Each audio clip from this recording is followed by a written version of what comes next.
الرحمن الرحيم نحمد الله العظيم وبه نستعين أما بعد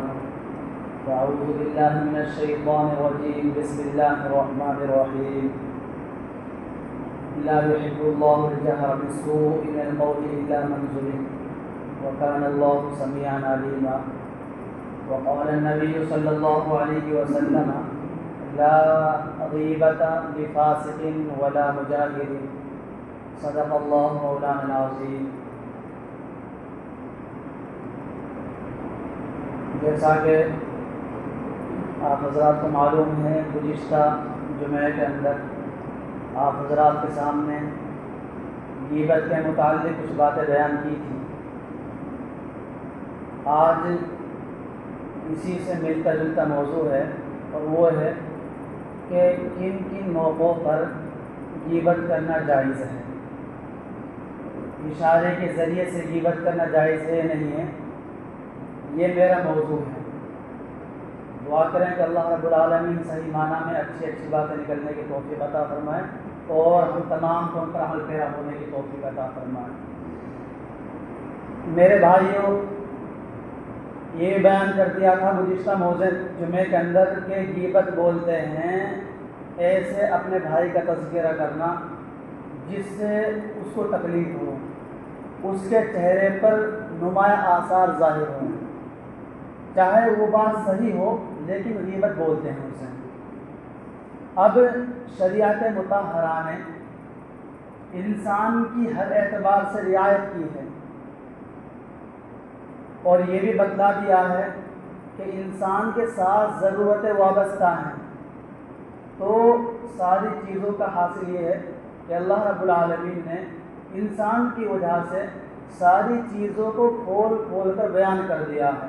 لیکن اب عمل کرنا آپ اور ہماری ذمہ داری ہے۔ ایک مرتبہ ایسا ہوا، ام المؤمنین حضرت عائشہ صدیقہ رضی اللہ عنہا آپ علیہ السلام کے پاس بیٹھی ہوئی تھی، تو آپ علیہ السلام نے امی عائشہ سے فرمایا کہ جو ساتھی ابھی آ رہے ہیں، یعنی نظر پڑ گئی ہوگی، راستے سے آ رہے ہوں گے، نبی نے فرمایا جو ساتھی سامنے سے آ رہے ہیں، وہ راستے سے آ رہے ہیں، وہ اپنے قبیلے کا سب سے نکما آدمی ہے، وہ اپنے قبیلے کا سب سے برا آدمی ہے، سب سے نکما آدمی ہے۔ بظاہر غیبت تک نہیں ہے نا، غیبت ہے، بظاہر غیبت ہے، لیکن آپ علیہ السلام کا امی عائشہ کو متنبہ کرنا اس لیے متنبہ کیا تھا، اس لیے آگاہ کیا تھا کہ وہ آدمی نکما ہے۔ اگر امی عائشہ کو متنبہ نہ کرتے، ان کو آگاہ نہ کرتے، تو امی عائشہ کو تکلیف پہنچا دیتے۔ وہ اللہ بہتر جانتا ہے کیسے تکلیف پہنچاتے۔ تو ان باتوں کا اس حدیث کا حاصل یہ ہے کہ آپ علیہ السلام کا امی عائشہ سے کہنا کہ جو آدمی آ رہا ہے یہ اس قبیلے کا سب سے برا آدمی ہے۔ جب آپ علیہ السلام پاس وہ ساتھی آ گیا، وہ صاحب آ گئے، تو آپ علیہ السلام نے اپنے اعتبار سے، جیسا آپ علیہ السلام کا عادت ہوا کرتی ہے، پیار محبت سے ان سے بات چیت کی تھی، جیسے اور صحابیوں سے کرتے تھے آپ علیہ السلام اور صحابیوں سے کرتے تھے، اسی طریقے سے آپ علیہ السلام نے ان سے نرم لہجے کے اندر بات چیت کی تھی۔ لیکن جیسے ہی وہ ساتھی چلے گئے تو امی عائشہ نے فرمایا کہ حضرت آپ نے تو یہ کہا تھا کہ اس قبیلے کا سب سے برا آدمی ہے، آپ نے اس سے بہت اچھے انداز میں بات کی، کیا وجہ ہے، کیا ماجرا ہے، ذرا بتلائیں۔ تو آپ علیہ السلام نے جواب دیا، دیکھو لوگ اس کو اس کے شر کے خوف سے چھوڑ رہے ہیں، لوگ اس کو اس کے شر کے خوف سے، اس کے برائی کے خوف سے اس کو چھوڑ رہے، لیکن میں نے جو اس سے نرم انداز بات کی تھی، اس لیے بات کی تھی کبھی کوئی فتنہ نہ پیدا کر دے، کوئی فساد پیدا نہ کر دے، ہے کہ نہیں؟ تو آپ علیہ السلام نے ہم تمام کو سبق دے دیا کہ اگر ہمیں معلوم ہو رہا ہے کہ کہ کوئی ساتھی پریشان کر رہا ہے یا ایسا لگ رہا ہے، اگر ہم اس آدمی کو آگاہ نہ کریں کہ بھائی فلاں صاحب آپ کو مارنے کے در پہ ہیں، فلاں صاحب آپ کے جو ہے گھر کو گرانے کے در پہ ہیں، تو یہ غیبت جائز ہے۔ بعض علماء نے فرمایا ہے کہ اس کا بتانا واجب ہے تاکہ وہ اپنی ذات کا تحفظ کر سکے، تاکہ وہ اپنی ذات کو بچا سکے، اپنے اہل و عیال کو بچا سکے، اپنے گھر کو بچا سکے۔ یہ کیا ہے؟ یہ غیبت کرنا کیا ہے بھائی؟ جائز ہے۔ اسی طریقے سے ایک ساتھی ہے، وہ ساتھی چوری کر رہا ہے، وہ ساتھی کیا کر رہا ہے؟ چوری کر رہا ہے۔ اب آپ حضرات جو ہے یا تو اس کے تھانے میں رپورٹ کر رہے ہیں یا اپنے ساتھیوں سے آگاہ کر رہے ہیں، بھائی آج ایسا ہوا کہ فلاں ساتھی نے میرے پیسے چرا لیے، فلاں ساتھی نے میرے اتنی جو ہے رقم چرا لی، اتنے کپڑے چرا لیے۔ تو یہ چوری کی وہ تشہیر کرنا، مشہور کرنا، اس کی بھی شریعت نے اجازت دی ہے، اس لیے کہ آپ نے اس کو تکلیف دی ہے، جو سامنے والا آدمی ہے اس کو آپ نے تکلیف دی ہے، نہ کہ آپ نے اسے تکلیف دی ہے۔ آپ تھانے میں رپورٹ بھی کر سکتے ہیں، اپنے ساتھیوں کے ساتھ کہہ سکتے ہیں، چاہے آپ کا ساتھی اس سے لڑائی کرے کہ نہ کرے وہ الگ مسئلہ ہے، چاہے آپ کا ساتھی اس سے لڑے نہ لڑے وہ الگ مسئلہ ہے، لیکن تشہیر کرنا، بدلہ دینا جائز ہے، کوئی گناہ نہیں ہے۔ اسی طریقے سے ایک ساتھی شراب پی رہا ہے، حدیث شریف ہے لا غیبت لفاسق ولا مجاہر۔ اس حدیث کا مطلب لوگ صحیح سمجھتے نہیں ہیں، بلکہ جیسے منہ میں آ جاتا ہے ویسے ہی بکنا شروع کر دیتے ہیں۔ اس کا مطلب آپ حضرات کو سمجھنا بہت ضروری ہے، وہ اسی وقت سمجھ پاؤ گے جب پورا دماغ میری طرف متوجہ ہوگا۔ دیکھو، لا غیبت لفاسق ولا مجاہر، یعنی جو آدمی کھلم کھلا اللہ کی نافرمانی کر رہا ہو، کھلم کھلا فسق و فجور کر رہا ہو، اس کی غیبت نہیں ہے، اس کی غیبت کیا ہے؟ جائز نہیں ہے۔ اس کا مطلب یہ ہے کہ میرے بھائیوں، ایک ساتھی ہے اور وہ ساتھی بیچارہ ایسے عادت کو چھپانا چاہ رہا ہے، ایسے غلط کام کو چھپانا چاہ رہا ہے، بس کسی کو نہیں بتلانا چاہ رہا، آپ جو ہے اس کی کھلم کھلا غیبت کر رہے ہیں۔ مثلا ایک ساتھی کھلم کھلا شراب پی رہا ہے، ایک ساتھی کھلم کھلا شراب پی رہا ہے، پھر اسی طریقے سے سود بھی کھاتا ہے۔ تو اگر ہم یہ کہیں گے کہ فلاں ساتھی شراب پیتا ہے، فلاں ساتھی سود کھاتا ہے، تو وہ آدمی اس بات کو جب سنے گا تو اس کو تکلیف نہیں ہوگی، اس لیے کہ جب وہ خود شراب پیتا ہے تو اعلان کرتا میں شراب پی رہا ہوں، جب وہ سود کھاتا تو اعلان کرتا میں سود کھا رہا ہوں، ہے کہ نہیں؟ اس کو تکلیف نہیں ہوگی، ذرہ برابر اسے تکلیف نہیں ہوگی، ذرہ برابر اس کے چہرے پہ کوئی ناگواری کا نشان ظاہر نہیں ہوگا۔ لیکن وہ ساتھی بیچارہ جو کھلم کھلا شراب پی رہا ہے، کھلم کھلا سود کھا رہا ہے، لیکن وہ سارے لوگوں سے ایک بات چھپانا چاہ رہا ہے، وہ پوری بستی کے لوگوں سے، پوری کائنات کے لوگوں سے ایک بات کو چھپانا چاہ رہا ہے، آپ اس کی بات کو لینے کے در پہ ہیں، آپ اس کے پیچھے لگ رہے ہیں کہ ہمیں وہ بات مل جائے جس سے ہم اسے رسوا کریں، تو یہ جائز نہیں ہے، یہ جائز نہیں ہے۔ ایک مرتبہ ایسا ہوا، حضرت عمر فاروق رضی اللہ عنہ کے صاحبزادے حضرت عبداللہ بن عمر، ان کے سامنے کسی ساتھی نے کہہ دیا کہ حجاج بن یوسف اس کی خوب برائیاں بیان شروع کر دی کہ بھئی اس نے تو اتنے انسانوں کو خون جو ہے مارا ہے، اتنے انسانوں کو جو اس نے قتل کیا، خوب برائیاں شروع کر رہا۔ حضرت عبداللہ بن عمر نے اسی وقت ٹوکا، ڈانٹا کہ بھائی جس طریقے سے آپ ان کی غیبت کر رہے ہو، جس طریقے سے آپ ان کو برا بھلا کہہ رہے ہو، اللہ رب العالمین حجاج بن یوسف سے جو اس نے خون قتل کیے ہیں، جو اس نے انسان اللہ کے راہ میں قتل کیے ہیں، اللہ رب العالمین حجاج بن یوسف سے ان سینکڑوں انسانوں کو جو حساب کتاب دے گا، پھر تمہیں بھی نہیں چھوڑے گا، پھر تم سے بھی اللہ کہے گا تم نے غیبت کیوں کی تھی، تم نے غیبت کیوں کی تھی، تم بھی لینے میں لگ جاؤ، تم بھی حساب کتاب دو، تمہیں کیا پڑی تھی، تم نے غیبت کیوں کر لی اس کی، تم بھی لینے میں لگ جاؤ۔ تو اس حدیث کا مطلب یہ نکلا ہے کہ میرے بھائیوں، ہمیں ظاہری اعتبار سے کسی پر حکم نہیں لگانا ہے، بلکہ نہیں سوچنا کہ آدمی جو ہے کھلم کھلا نافرمانی کر رہا ہے، کھلم کھلا اللہ کی دین میں نئی نئی بات ایجاد کر رہا ہے، اس کی جو ہے غیبت نہیں کرنی۔ غیبت کی کہہ رہا ہوں میں، اس کی غیبت نہیں کرنی، بلکہ سمجھا تو سکتا ہے لیکن غیبت نہیں کر سکتے۔ ہاں اگر غیبت کرو گے تو پھر اللہ رب العالمین اسی لین میں کھڑا کر آپ حضرات حساب کتاب رہے گا۔ اب غیبت سے کیسا بچا جائے؟ ہمارے علماء نے، ہمارے اکابر نے، ہمارے صحابہ نے کس طرح غیبت سے روکا ہے، ہمارے نبی نے غیبت کی کتنی شناعت اور قباحت بیان کی ہے۔ حضرت مولانا حکیم الامت اشرف علی تھانوی فرماتے ہیں کہ غیبت سے آدمی رک سکتا ہے، غیبت سے آدمی رک سکتا ہے، وہ اس صورت میں رک سکتا ہے کہ آدمی کسی کا ذکر ہی مت کر، کسی آدمی کا ذکر ہی مت کر، چاہے اچھائی سے ہی مت کرو برائی سے مت کرو، بس اپنی فکر کرو۔ سمجھو بات، کوئی آدمی کسی بھی ساتھی کا ذکر مت کرو، اس کی تعریف مت کرو، اس کی برائیاں مت کرو، بس خالی اپنی فکر کرو کہ بھائی میرے اندر فلاں خرابی ہے، میرے اندر فلاں خرابی ہے، اس کی اصلاح کرو، تو انشاءاللہ غیبت اپنے آپ اپنی جگہ منتقل ہو جائے، چلی جائے گی، غیبت سے بچ جائیں گے۔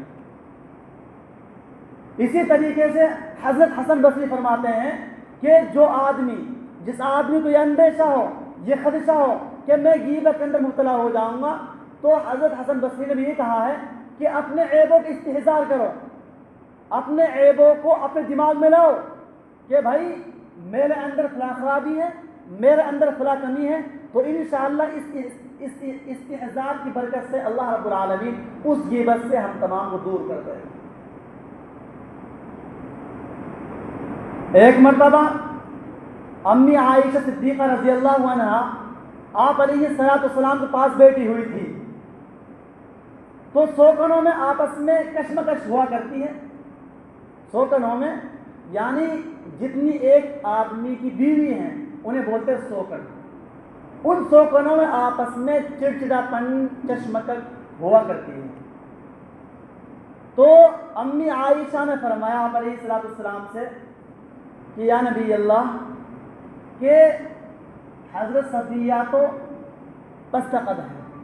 ٹھگنی ہے، اشارے سے۔ تو ہمارے نبی نے فرمایا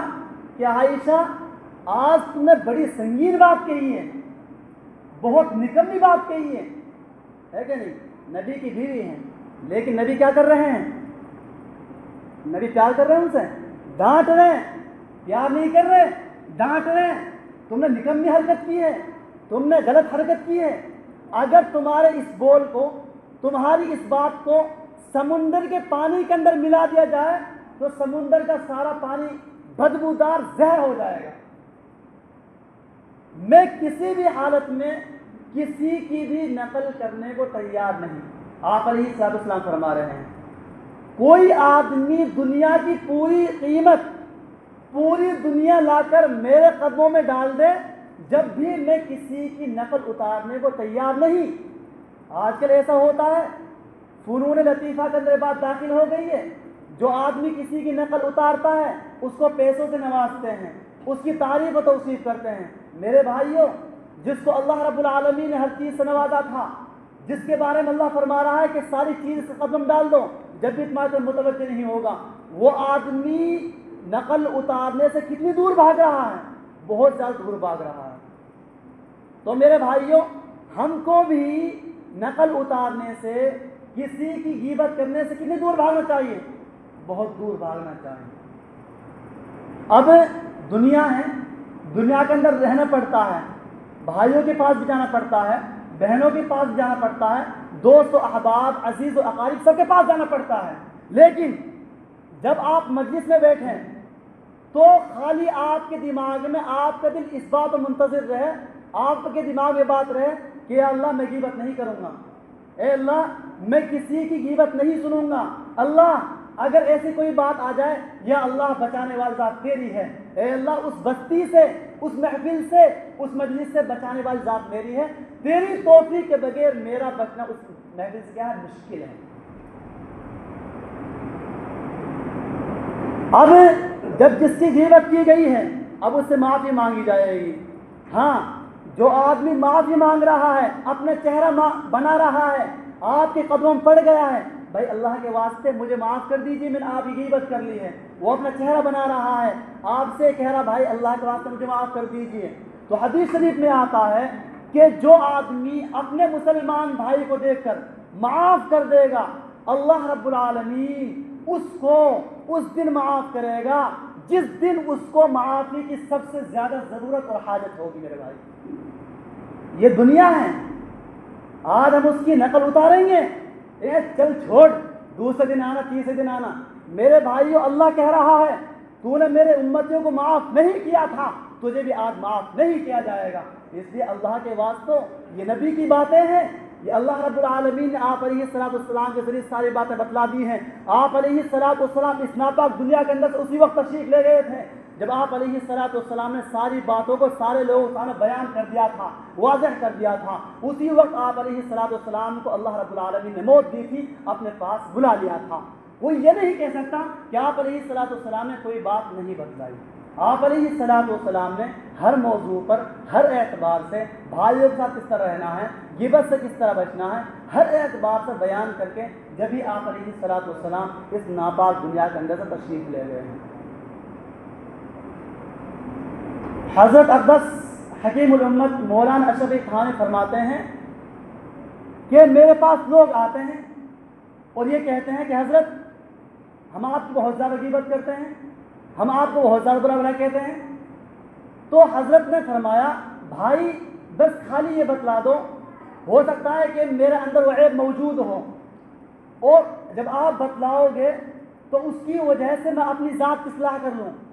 آپ یہ بتلا دو کہ میرے پیچھے آپ میری کیا غیبت کرتے ہو، بتلا دو بھائی۔ ہو سکتا ہے کہ آپ کے بتلانے کی وجہ سے میری آخرت سنور جائے، میری آخرت بن جائے، مجھے بتلا دو۔ کسی شاعر نے کہا ہے حضرت کے بارے میں، تجھے کہتی ہے خلق خدا غائبانہ کیا کیا، یعنی اس کا مطلب یہ ہے کہ حضرت تجھے اللہ کی مخلوق پچینت آپ کے پیچھے کیا کیا کہتی ہے، آپ کے پیچھے آپ کی مخلوق آپ کو پتہ نہیں کیا کیا کہتی ہے۔ تو حضرت نے فرمایا جب انہوں نے بتلایا تو میں نے اپنی ذات کی اصلاح کر لی تھی۔ ایک مرتبہ آپ علیہ السلام مسجد نبوی کے اندر تشریف فرما تھے، آپ علیہ السلام نے سارے ساتھی صحابہ بیٹھے ہوئے تھے، آپ علیہ السلام اس منبر پر کھڑے ہوئے سیدھے سے اور فرمایا بھائی سارے ساتھی بیٹھے ہیں، جن کو میں نے مارا ہو، جن کو میں نے تکلیف دی ہو، آج آپ حضرات مجھ سے کھڑا ہو کر اپنا بدلہ لے سکتے ہیں اس وقت سے آنے سے پہلے کہ کل قیامت کے دن میں کھڑا ہوں اور آپ حضرات بدلہ لینے کے لیے ایسا میں نہیں کر سکتا۔ اس لیے جس بھائی کو میں نے آپ فرما رہے ہیں جس بھائی کو میں نے تکلیف دی ہو، جس بھائی کو میں نے مارا ہو، وہ کھڑا ہو اور کھڑا ہو کر جس جگہ پہ جہاں میں مارا ہے اور جس طریقے سے مارا ہے اپنا بدلہ کھڑا ہو کر لے۔ سبحان اللہ، قربان جاؤں میں نبی کی ذات پر۔ ایک صحابی کھڑے ہوئے اور کہا یا نبی اللہ آپ نے مجھے تکلیف دی تھی، آپ نے مجھے مارا تھا۔ تو آپ نے فرمایا آپ ذرہ برابر غصہ نہیں ہوئے، اتنے سے بھی غصہ نہیں ہوئے، فرمایا آؤ آؤ بدلہ لو، اپنا بدلہ لو، آؤ تشریف لاؤ آگے۔ جب وہ صحابی آگے تو صحابی نے فرمایا یا نبی اللہ آپ کی کمر پر چادر ہے، اس وقت جس وقت آپ نے مجھے مارا تھا میری کمر ننگی تھی، آپ اپنی کمر کے اوپر سے جو ہے چادر ہٹائیے۔ ہمارے نبی نے چادر ہٹا دی۔ پھر ان صحابی رسول نے جب چادر ہٹا دی تو ان صحابی رسول نے مارا نہیں، بلکہ آپ علیہ السلام کے مونڈھوں کے پیچھے مہر نبوت تھی، وہ مہر تھی جس کو نبوت سے سرفراز کیا گیا تھا۔ تو ان صحابی رسول نے اس مہر نبوت کا بوسہ لیا۔ جب اس مہر نبوت کا بوسہ لے لیا اس وقت آپ علیہ السلام کے پاؤں پڑ گئے صحابی رسول، یا نبی اللہ میں نے آپ کے شان میں گستاخی کیا، آپ تکلیف پہنچا سکتے ہیں، آپ کسی کو مار سکتے ہیں نعوذ باللہ؟ نہیں۔ تو وہ صحابی رسول آپ علیہ السلام قدم پڑ کے فرمایا کہ اللہ کے نبی اللہ کے لیے مجھے معاف کر دیں، میں نے صرف اس لیے کہا تھا تاکہ اس مہر نبوت کو جو ہے چوم لوں۔ تو میرے عزیزوں آپ علیہ کی ذات ہمارے لیے نمونہ ہے، ہمارے لیے عبرت ہے کہ نہیں؟ لیکن اس مجلس میں سے ہمیں یہ تھام کر اٹھنا ہے، دیکھو غیبت کی فضیلت اور غیبت کی شناعت، غیبت کی قباحت پچھلے جمعے میں بیان کی تھی، آپ کے بیان کی ہے۔ دیکھو سننے سے بات نہیں بنتی جب تک آدمی ارادہ، عزم اور پختہ نیت نہ کر لے گا۔ اس لیے جب آدمی نیت کرے گا، ارادہ کرے گا، تو اللہ رب العالمین اس کو اس غیبت سے روک دے گا۔ صرف ایک بات اور کہہ دیتا ہوں، حضرت حکیم الامت مولانا اشرف علی تھانوی فرماتے ہیں، دیکھو حضرت بہت بڑے اللہ والے تھے، اس لیے بابا ان کو تذکرہ آ رہا ہے۔ حضرت بڑے اللہ والے تھے ماشاء اللہ، 1000 کتابیں لکھی ہیں، 1000 کتابیں لکھی ہیں۔ وہ فرما رہے ہیں کہ اگر کوئی آدمی غیبت سے باز نہیں آ رہا ہے، وہ خوب دعا کر رہا بیچارہ، غیبت سے باز نہیں آ رہا، تو حضرت فرما رہے ہیں کہ آپ جو ہے 2 رکعت صلاۃ الحاجہ پڑھو، 2 رکعت صلاۃ الحاجہ پڑھو اور اللہ سے خوب رو لگاؤ، خوب دعا مانگو۔ اگر اس سے بات بن جائے تو بہت اچھی بات ہے، اگر اس سے بات نہیں بن رہی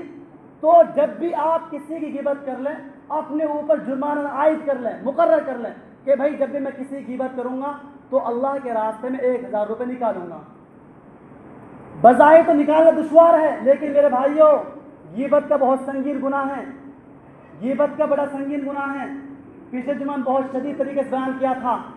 بظاہر تو رکنا مشکل ہے، لیکن جب آپ اپنی ذات پر بوجھ ڈالیں گے، اپنی ذات پر جرمانہ عائد کریں گے، تو اللہ رب العالمین کی ذات سے امید ہے کہ اللہ رب العالمین ہم تمام کو جو ہے اس غیبت والی ناپاک کوشش سے اللہ دور کر دے گا۔